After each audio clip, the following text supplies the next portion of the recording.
record.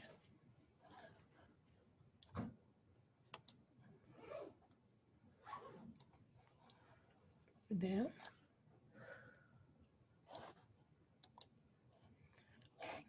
And then my thing is plugged in, I think, so. Right, you can just pull it up. Okay.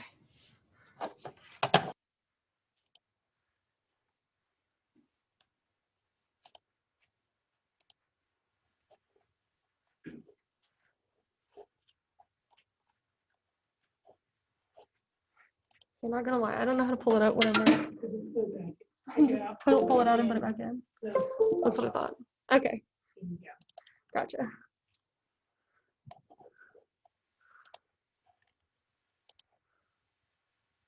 I'm gonna pull this. Oh.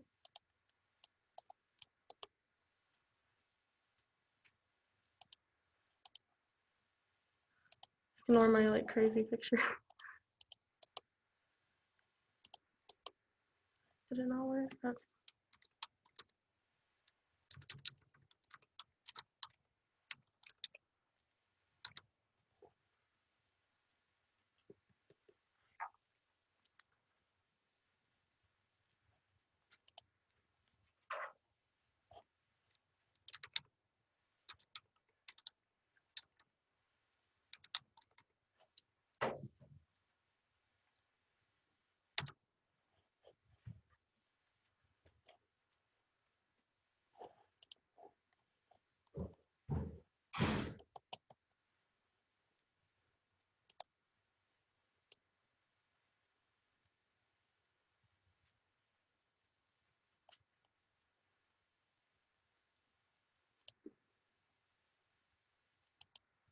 Okay.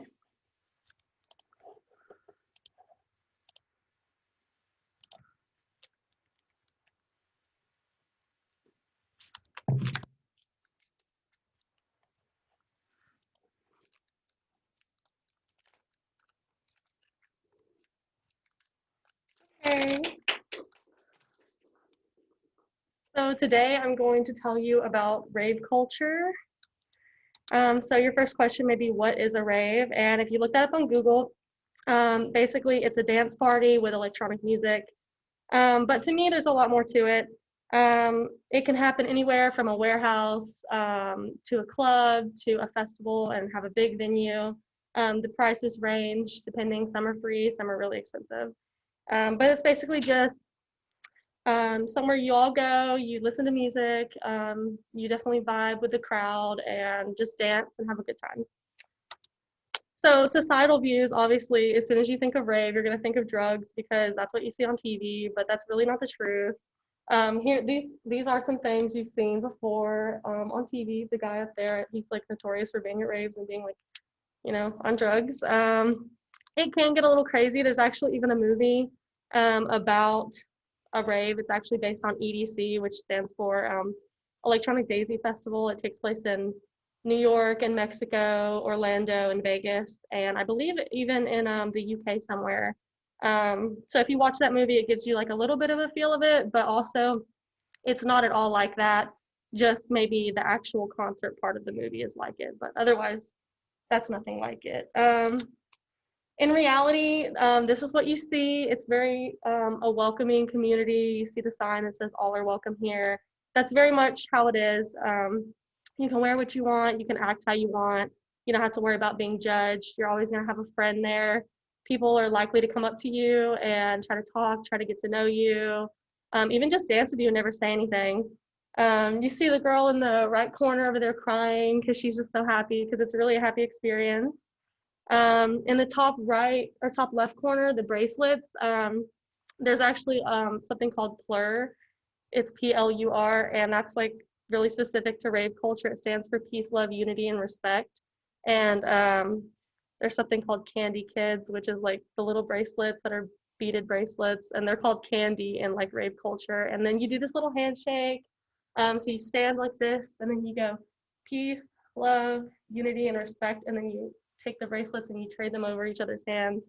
And it's supposed to be like a memory of meeting that person at that festival.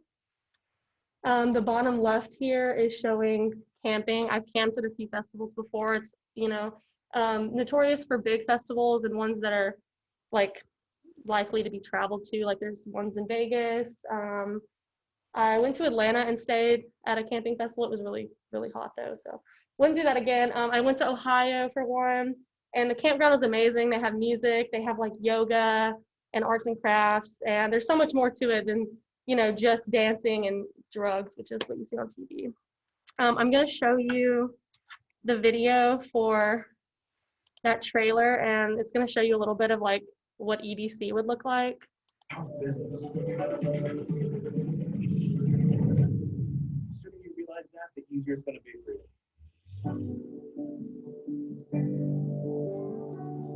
This music means everything to me. I'm in this because I love it. This is real music. It's not meant to be the soundtrack to getting wasted or the background of a car commercial. When you make that connection with somebody, it gets you outside yourself. I always felt like this nothing kid. When I was out there in the middle of this massive crowd, I felt like You were part of something way bigger. yeah. There's a huge party going on? Get out there, man.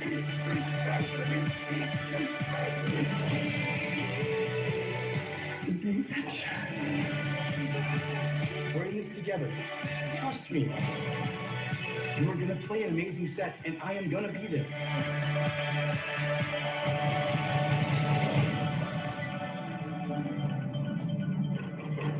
This is your moment. You gotta grab it.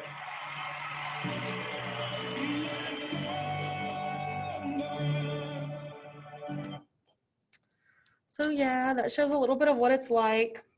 If you actually watch that, the first part of it though is not like it at all. And you know, a lot of times people who actually go to these events say that that's like the worst thing ever from the movie because it's not at all like it. But I think the end of it actually it does show a little bit. But watching the actual movie, no. So it's a little different though than going to a regular concert or a regular festival. I've been to all different types of events before, and for example, I went to Music Midtown in 2018, and it was great. It was great music. They had more artists that you'd hear on the radio. Like I saw Billie Eilish and Post Malone, and it was fun. But the people that you'll meet there versus like at a EDM festival is completely different. I saw fights happening. I saw people just like angry and just fighting for a spot in the crowd. But at a festival like this, you would never go into that. In that way, people will most likely like bring you to the front with them, and they'll like dance with you and they'll get to know you. So it's definitely a different vibe. So it all started in the United States. It started in the early 1990s, but the actual origin was in the UK in the 1950s, and it started as like warehouse parties when EDM was created. And if you don't know what EDM stands for, it's electronic dance music. So basically when that came out, it got really big really fast, and they had these little parties that definitely formed into something bigger, and it's still pretty big today. If you don't know a lot of artists, here are some actually, one second, right here. There's Marshmello, he's pretty common, you hear him on the radio. There's Calvin Harris, there's Deadmau5 and Skrillex. And yeah, so you actually may be listening to like genres of EDM. There's dubstep, there's rhythm, there's a lot of different things, and then there's just like the basic stuff you hear on the radio too, but it's a little bit of a lot of stuff. And then going back one, is all are welcome is definitely the saying that they say for raves. The bottom left and the top right picture, this is from a festival called Lost Lands in Ohio. I went to it, and it's a Jurassic Park themed rave actually. Like 100,000 people go to this festival, and it's in the middle of nowhere, like cornfields type of place. And it's a really loud, obviously the festival is, so they open it up to try to get the community more involved so they don't like, you know, hate us for having a festival there because there's a lot of kids around the area. So they opened it and they had all the elementary schools and middle schools come, and they like saw the dinosaurs because they had huge life-size dinosaurs. These are some of the smaller ones.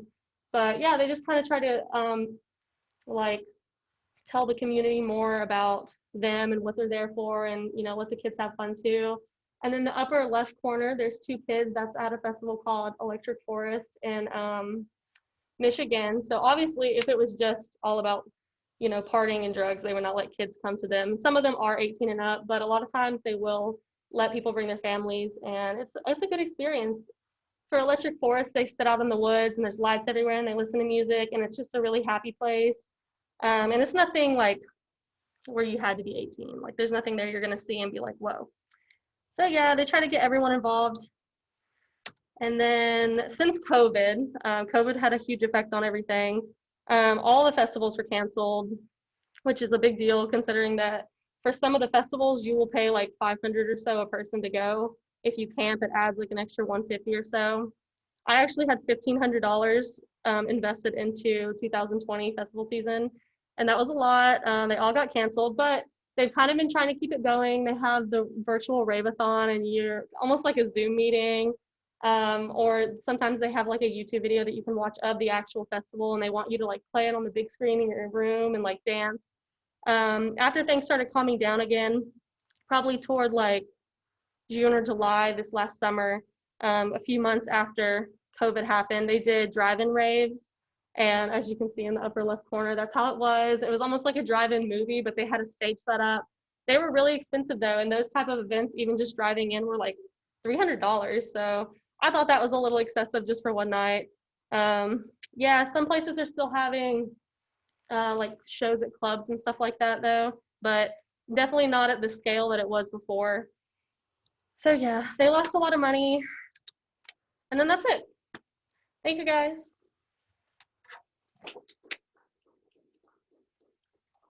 You said a music midtown? Yeah, that was a festival in 2018. It wasn't a rave though. It was just like a regular festival. They had like pop music and rock and stuff like that. Post Malone. I saw Post Malone and Billie Eilish, and those are the two that I remember the most, but there was like a few more. What was their set like?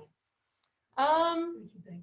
they were just like big stages. They didn't have a lot of like lasers and everything like that, but at raves you'll see like lasers and like lights and black lights. At Lost Lands in Ohio, they actually had a big dome that you could sit in and you'd lay on the ground and the entire dome was like enclosed and they had like visuals of like going through space and stuff and it looked really realistic. The wait line was like terrible, but it was worth it. It was really cool, but they don't have stuff like that at other festivals, and also just the type of people you'll run into at raves versus like a pop festival. It's like different. Okay, thank you. Learned a lot. Okay.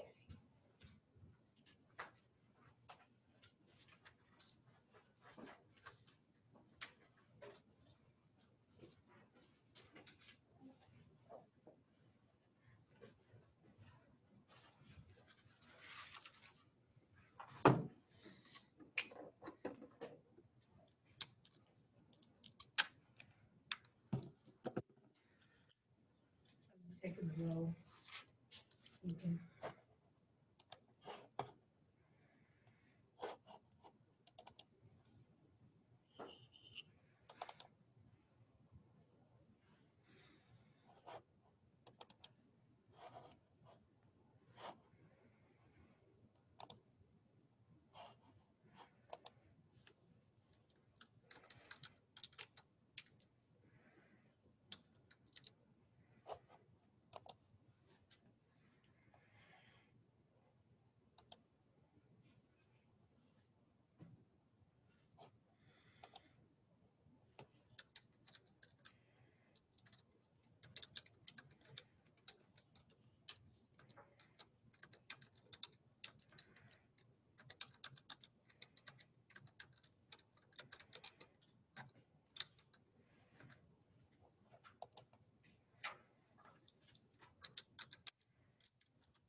Hello, so my project is on the missing 411, and I'm focusing on a specific case with Jared Adadero. Just a warning, I do talk a little bit about a child's death, but I'm not going to go like super in details because I know that can be really triggering for some people, so I don't want to actually go super into it. So the national parks I believe it's somewhere around 47,000 acres in the US.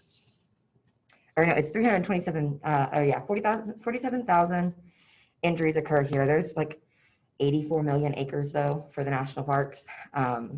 327 million people visit each year. You think of them as a really good place to take your family and kind of just have fun. But in all reality, they're really dangerous. Obviously, wildlife, you have bears, mountain lions, those sorts of things. They're pretty dangerous. There's also this phenomenon, which is highlighted by David Paulides, which you'll see in the next slide, he calls them the missing 411. He's written several books about it. But people just suddenly go missing in our national parks, and we have no idea why. Sometimes they turn up, sometimes they don't. And so this is David Paulides. He was a police officer. I want to say it was in LA, maybe. And then he retired, went into just private detective work, just here and there as he needed to. And one day he gets a call from one of his friends back home, and they say, hey, we're noticing a lot of our friends and family members who know people who have gone missing in these parks. And there's no list anywhere of where they went or who is actually missing in this park. And he has talked to people all over the US about trying to get a national park like list who is missing. And they told him it was going to be like several $1,000,000 to try and even compile a list, and that it really wasn't something they would do for him no matter what. The government didn't want them compiling a list of anything. So this case happened October 2nd of 1999, and it's in Colorado, focuses on the Jared Adadero family, which you'll see the little boy in all these pictures is Jared. And also on David Paulides' book, that first book cover on the first page, that was a rendition of Jared for the book. You'll see his dad there though in the top two pictures. And then that's also his dad like crying while they're trying to search for his child. And you see his sister in the smaller pictures. And I believe that was Jared's mom in the top picture. Him and his mom and dad were divorced at this time. Jared was 3 years old. Jocelyn, his older sister, was 6 years old. Alan at the time would have been 41, which that's his father. And Alan and his brother owned a resort in Colorado. There was also a group of about 16 Christian singles people they were part of a Christian singles like mingle group, and they came in with Alan, and Alan was like, if you guys do some work with me helping set up for the holidays, then you can stay at my resort for free. That's fine by me. So basically what happened was, or where it happened was the Big South Trail, which that's the map of the Big South Trail. It's a little harder to see because that was the best like aerial footage type thing I could get. That have markings on them, but just above that blue line is Camp 2, which is a very important spot in the case because at Camp 2 is the last place Jared is ever seen alive. We have no idea what happened to him from then on out, but that is the last place he encountered someone. So just a basic timeline. The group left the resort at 10 a.m. That was the last time they really remember seeing each other. And Alan specifically remembers fighting with Jared about putting on his shoes because what 3-year-old wants to wear shoes, right? The group was only supposed to go to a fish hatchery that day, which was just up the trail. It was Jocelyn going, and then all the adults. And Jared pitched a fit, wanted to go, so he let him, made a compromise. We won't tie your shoes, but you have to wear them. Little did he know that they would leave and go on the Big South Trail. They never had a plan to, never were supposed to. The Big South Trail is described as moderate, but it's very tough to get through. And you'll see in the next video that I have that it's really rough terrain.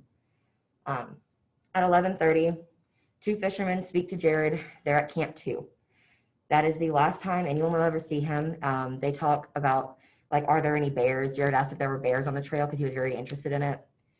At 12:15, the group realized that Jared was missing, and they began searching. 2 people then headed down the trail, went to go find Alan at the resort. It's 1999. There really aren't a whole lot of cell phones, especially in a national park. You really don't have service to do that. So they go down, they get Alan. Alan comes back. They search without the police for 4 hours with no luck. One interesting thing is sometime after the two fishermen saw Jared, his little sister, or his older sister Jocelyn would report that she heard a little, like a scream. And she didn't say, like when she was asked about it later on, she said it wasn't a scream of being like hurt or someone chasing him. It was like playing tag. Like when you get tagged by someone and you like yelp and run to the side trying not to get tagged. That's what she kind of described it as, like a squeal. So that's the last sound they ever heard that was possibly from Jared. And then at 4 p.m., Alan returns back to the hotel. He calls the police. They come back at 6:30, do a full-blown search. Here is a video. This is David Politis himself. We're now campground number 2, about 40 minutes down the trail.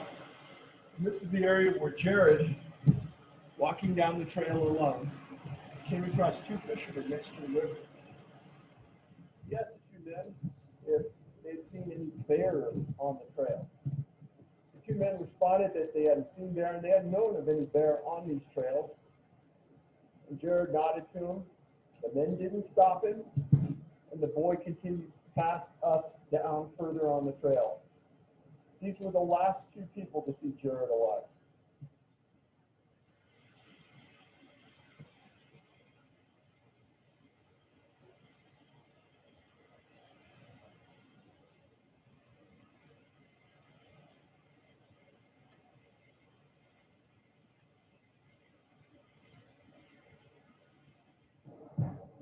Well, we're at 9,125 feet, about 550 feet above the trail where Jared disappeared, and the location of his final resting place.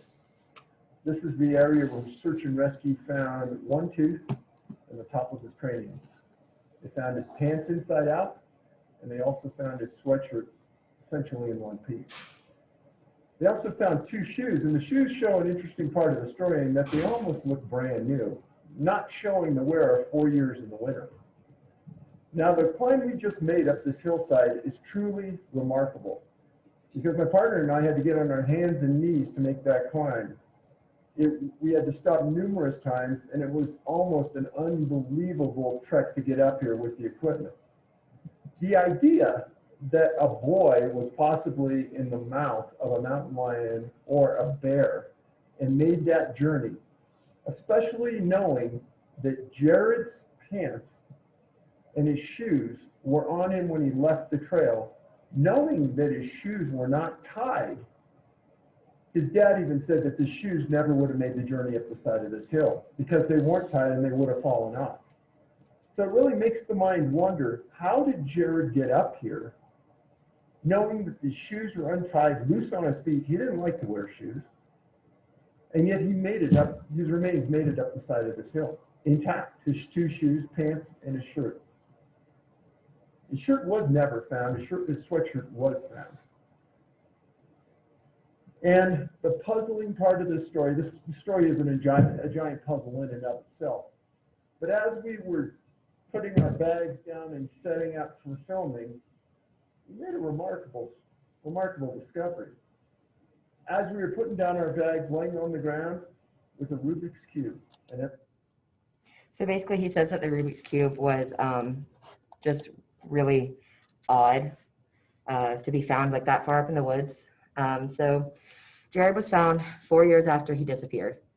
There was a helicopter search at one point that was going out to search for him.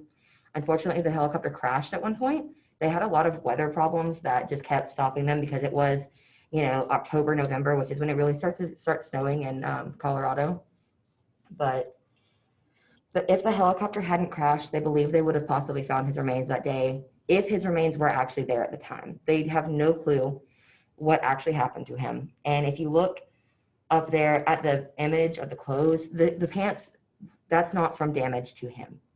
They were turned inside out, and the birds are what scientists say is what caused so much damage to the pant leg. Because birds are known to go in and like steal little bits of any fabric they can get to weave into their nest. And they said when they searched throughout the area, they actually found proof of that. There were multiple nests with little bits of blue knit in it. So that was from his pants. The shoes were almost in pristine condition, almost like they had just bought them. That's one of the things the hikers noticed. And it wasn't like They were kind of just sat there. So it's not like someone placed everything there. Not like he took his shoes off there. Almost like when you kick your shoes off and they kind of land where they land. That's where the shoes were. But, and that's the boulder field that David Paulides climbed up in that video. It's really impossible for a child to have made it up that far. And then so what actually happened to him, we don't know. Most common theories are a bear or a mountain lion. We don't actually see the proof of that though, because with a mountain lion attack, you think of there'd be more blood on his clothing. We would have found his shirt, number one. We never found the shirt that he was wearing underneath that sweater. And you would see kind of mountain lions tend to like bite down and pull from like the shoulder angle when the child is about the same size as a prey. He would have pulled from the shoulder, and there's no proof of that on the clothing anywhere. A bear would have done something fairly similar, and there's no proof of that. One of the common theories is a Bigfoot type creature or the wild men of the woods.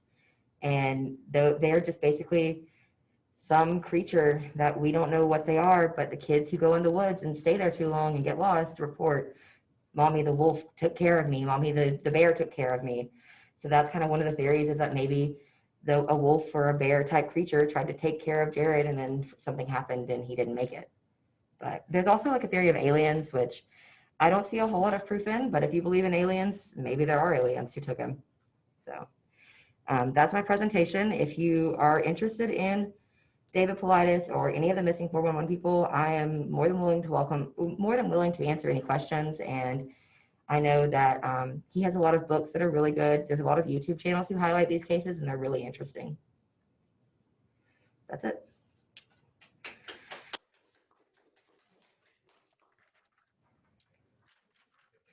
Thank you, Allison. Very sad. Yeah, it's a very sad case, but it's one of those that we kind of look at. A lot of people who are interested in these sorts of things look at it as what could have happened to him. It's more of trying to figure out what's in our woods, in our national parks, because thousands of people go missing in our national parks and we never know where they go. And David was told that it cost what, $1 million?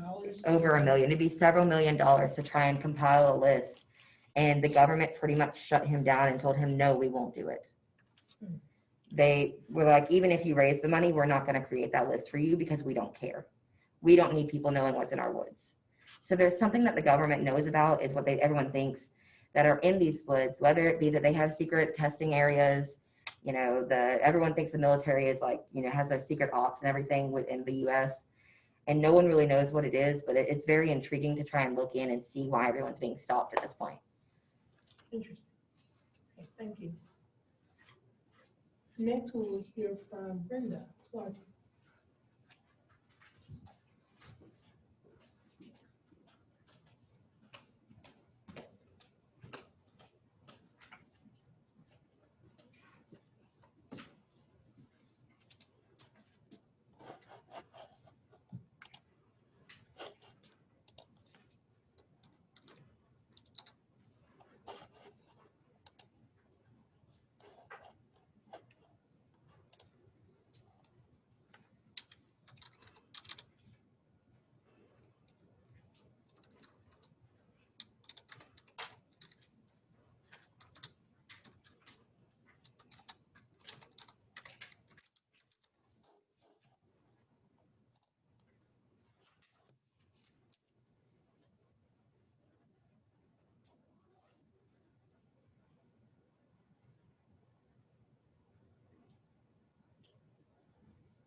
Hello everyone, my name is Brenda and today I'm going to be talking about AI and transhumanism. So will humans cease to exist? Will robots take over the world? Just basically talking about that. So what is AI? So AI, also known as artificial intelligence, is a branch of computer science concerned with building machines smart enough to do human tasks. So like, you know, the self-checkout, how like you can check out your stuff with the self-checkout machine. Well, usually it would be cashiers, right? But you use self-checkout machines. So that's like an example of AI.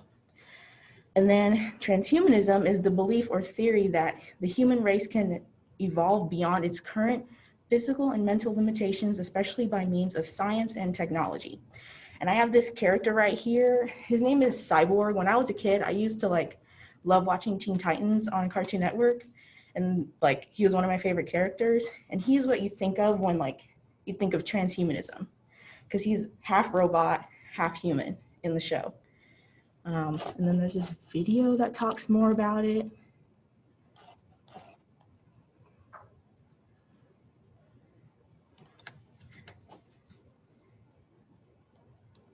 The A to Z of isms, transhumanism. Most of us would consider the end of the human race as a catastrophe. There are some, however, who will not only rejoice at it, but want to hasten the day it arrives. Transhumanists look forward to a future in which Homo sapiens is superseded by a better, smarter, fitter model, humanity 2.0. Humans are in dire need of improvement. Any species that causes huge damage to our environment, can't feed itself even though it has enough food, and fights countless wars costing millions of lives, must surely benefit from an intelligence upgrade. Our lifespans are short, our final years usually characterized by diminishing health and vitality, often accompanied by a drop-off in cognitive capacity. 1 in 3 people born in 2015 are expected to get dementia. Is this really the best we can hope for? Transhumanists think not. Okay. Just, that's a brief explanation. So I think to better understand anything, you have to go into like the history of it.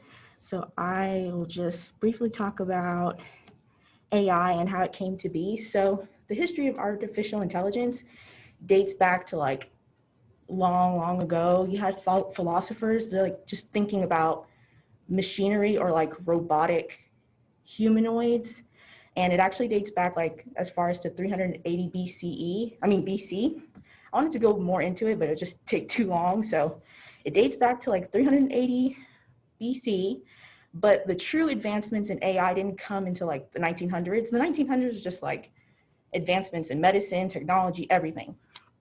And 1950 proved to be a big turning point because of this man right here named Alan Turing.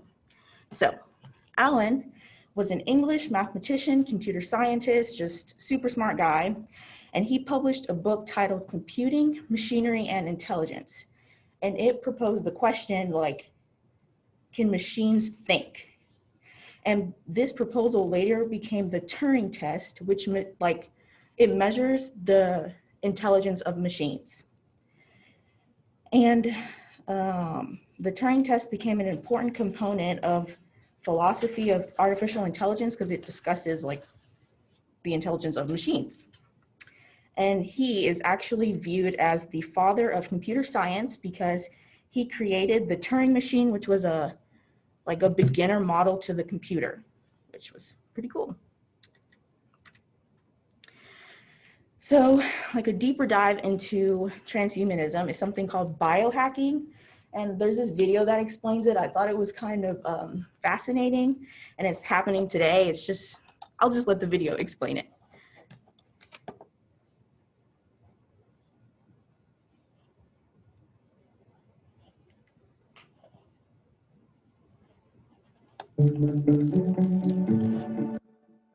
Phones are ringing more because people are finding us online.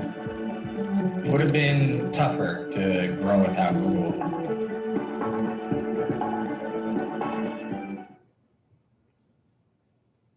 This is Megan. Hey, Megan. She's about to be one of the world's newest grinders, people who biohack their bodies with implants for extra human abilities. So are you ready? I am ready. Okay, let's do this. And Seattle biohacking pioneer Emil Grafstra is the man with the steady hands implanting this. Oh, there it goes. A chip for radio frequency identification, or RFID. Deep breath in.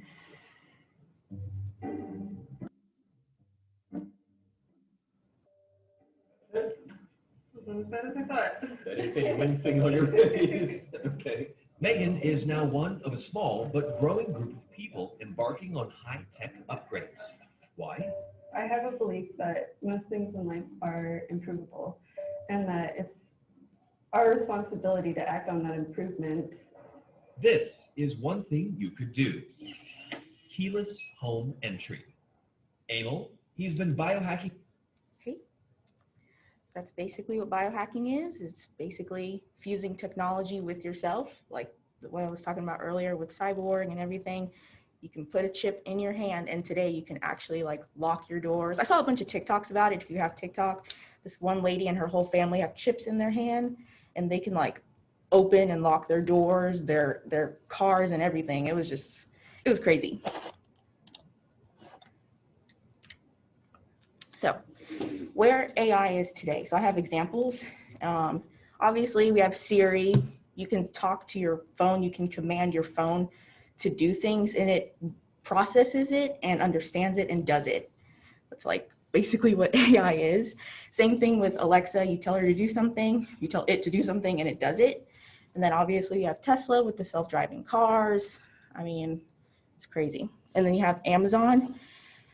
I have another video about it, which I found really interesting.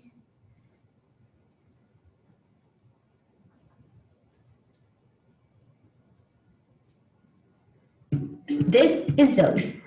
Just like you, she uses lots of different cards and IDs to get through her day. What if all Zoe needed was herself? Introducing Amazon One, a free service that lets you use your palm to quickly pay for things, gain access, earn rewards, and more. Let's say you're grabbing your favorite coffee beverage, or heading into the office, or checking out. Just hover your palm and you're on your way. It's as easy as that. Sign up is free and takes less than a minute. All you need is a credit card, your phone number, and your palm. That's it. Since your palm is unique and can't be lost or misplaced, you can get things done quickly and securely. And with more experiences on the way, Amazon One will help you get even more done, simply by being you. Now, Zoe has more time to do what she loves, indoor skydiving. Enter, identify, and pay with Amazon One. If you notice, like, this is Zoe. Oops. Just like you, she uses lots of different. If you notice, like, the dislike to like ratio, I was wondering why so many people dislike this video, and I was looking into the comments, and it was just, I'm not a very religious person, but a lot of Christians were saying that like this is like the mark of the beast, it's unnatural, it's evil, and I could understand their perspective, like why they find this so weird. That's why I disliked it. I try to embrace stuff like this, but it's just crazy. And then you have Netflix. Obviously, you can watch whatever you want on Netflix, and it curates movies you'd like based on what you watch. And then you have robots. That's Sophia, the robot right there, the world's first humanoid robot. And then you have those right there.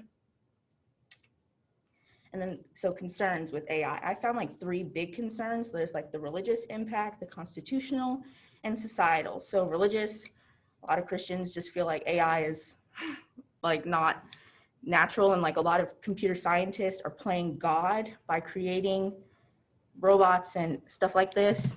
And then you have your constitutional impact. So like privacy and surveillance, like is AI diving too deep into like our lives? And then you have societal impact, which obviously would mean like employment. A lot of these, like a lot of the technology is like taking jobs away from people. When you go into these stores, you see the self-checkout everywhere. I truly believe that like cashiers will not be a thing anymore. because there's just self-checkout everywhere. And obviously I'm going to dive more into that, but yeah, right here. So 10 jobs that I found and think that will be replaced by AI now and in the future. You were talking to me about like telemarketers, how they're being replaced by AI. So I put that like on the top of the list because that's true.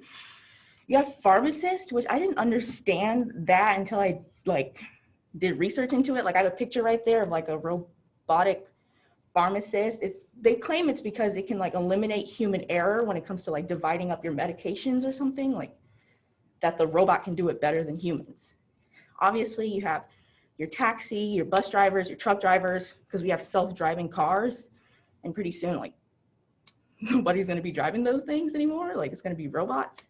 You have your factory workers, so like assembly line workers. I have a picture right there. Cashiers. I mean, Amazon has a grocery store they're putting out where there's no cashiers. You walk in, you scan your phone, you take whatever you want, and you can just like leave. The money just comes right out of your account because you put your account in your phone, which is crazy.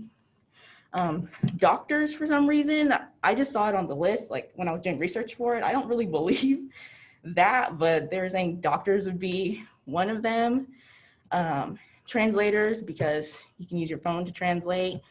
Delivery men and delivery women, like Amazon has their own little delivery robot right there. So that will probably not be a thing anymore. You have journalists, and then you have fast food workers. So what the future holds for AI. So there's two things that I found. It was cryonics and Neuralink. I don't remember the guy that was doing his presentation on Elon Musk, but but he talked briefly about Neuralink, and basically what it is a device that you can surgically implant into your brain, and you'll be able to communicate with machines and even control them. That's his big idea. I don't know if he'll be able to follow through with it, but anything's possible. And then with cryonics, it is the practice or technique of deep freezing a body that has like died and then being able to revive it. So I don't know if you've heard like Walt Disney, his head is supposedly frozen somewhere and he believes he can be brought back to life. Like that's what cryonics is. So far, when it comes to cryonics, we only are able to freeze like your eggs. Like when women are like, oh, let me freeze my eggs, I'll have kids later in the future. That's as far as we've gotten when it comes to cryonics. That's it. Thank you. Thank you. Okay, looking at the time. Let's give today's presenters another round of applause. Interesting theories and things were shared today. On Friday, we will hear from Amanda, and then, let's see, Emma McBrayer will present first. Talked with her the other day. Mallory Russ, Andrew Thomas, and Helen. We'll hear from you on Friday. So we will end class today. Be thinking about your favorite charity or nonprofit organization. That will be the topic for your persuasive speech. If you need to go ahead and read chapter 16, make sure that you do that. And you can Google the 100 charities and or nonprofit organizations in America, and you'll come up with this, you'll find this list, and maybe there's a charity or an organization that you would like to make us aware of. It can be one in your hometown, and it can also be an organization that has helped immensely during the pandemic, that, and especially last year. So be thinking about that, and I will begin the process of approving topics next week. Any questions? Hearing none, have a good day.